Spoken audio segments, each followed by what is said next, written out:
بسم اللہ الرحمن الرحیم۔ ایک عالم دین سے ایک شخص کہنے لگا کہ میں آپ کے پاس کافی 6-7 ماہ سے جمعہ پڑھنے کے لیے آ رہا ہوں اور مجھے آپ کی گفتگو قرآن و حدیث کے مطابق لگتی ہے، تو میں بڑی محبت اور عقیدت سے کافی سفر طے کر کے آپ کے پاس آتا ہوں اور جمعہ پڑھتا ہوں کہ آپ قرآن و حدیث کی باتیں کرتے ہیں، اللہ اور رسول کی باتیں مجھے بتاتے ہیں، مجھے بڑا اچھا لگتا ہے۔ لیکن آج کے بعد میں جمعہ پڑھنے نہیں آؤں گا۔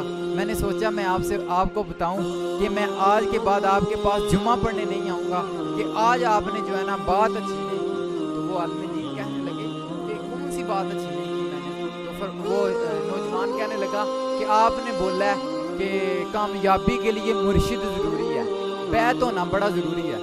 تو یہ تو میں نے قرآن و حدیث میں پڑھا ہی نہیں ہے۔ جتنا آپ نے قرآن و حدیث پڑھا ہے، کسی ایک حدیث میں حکم نہیں ہوا کہ بیعت ہو جاؤ اور بیعت ضروری ہے اور کوئی مرشد بھی ہوتا ہے، کہیں پہ بھی قرآن و حدیث میں اس کا ذکر نہیں ہے۔ تو میں کسی تیسری چیز کو نہیں مانتا، یا قرآن یا حدیث اور بس۔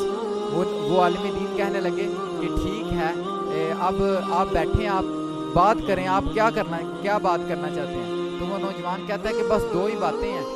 تو وہ عالم دین کہنے لگے کہ آپ کو یہ 2 چیزیں کس نے بتائی ہیں کہ صرف 2 ہی ہیں، تیسری نہیں ہے؟ تو وہ نوجوان کہنے لگا کہ ایک ڈاکٹر صاحب ہیں، میں ان کے بیان سنتا ہوں، تو وہ کہتے ہیں کہ صرف قرآن اور حدیث، اللہ اور رسول، تیسری کسی چیز کی ضرورت نہیں ہے۔ تو وہ عالم دین کہنے لگے کہ نوجوان ذرا ٹھہرو، تم تیسری چیز کو بھی مان رہے ہو، تم تیسری چیز کو۔ وہ کہتا ہے میں کون سا مان رہا ہوں؟ فرمایا نہیں، ان 2 سے زیادہ تم تیسری چیز کو مان رہے ہو۔ تو وہ لڑکا کہنے لگا کہ کون سی چیز؟ فرمایا وہ ڈاکٹر صاحب جن کی تم مان کے کہہ رہے ہو کہ 2 ہیں، ان کو تم زیادہ مان رہے ہو۔ تم ڈاکٹر کہہ رہے ہو اور ہم مرشد کہتے ہیں، تم ڈاکٹر کہہ رہے ہو ہم استاد کہتے ہیں، تم ڈاکٹر کہہ رہے ہو ہم رہبر کہتے ہیں، ہم اپنا ہادی کہتے ہیں۔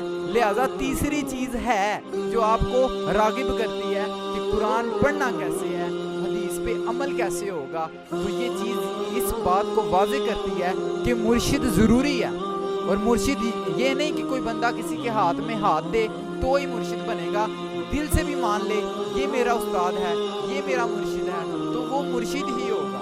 مرشد کا معنی ہے رہنمائی کرنے والا، ہاتھ پکڑے اور اللہ اور رسول کی بارگاہ تک پہنچا دے۔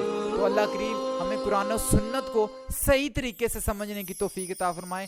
صرف 2 چیزیں نہیں ہیں، قرآن و حدیث کی تشریحات میں علماء کی جو توجیحات ہیں ان میں بھی بہت سی چیز ہمارے لیے واضح ہوتی ہیں۔ اللہ کریم قرآن و سنت پر عمل کرنے کی توفیق عطا فرمائے، آمین یا رب العالمین۔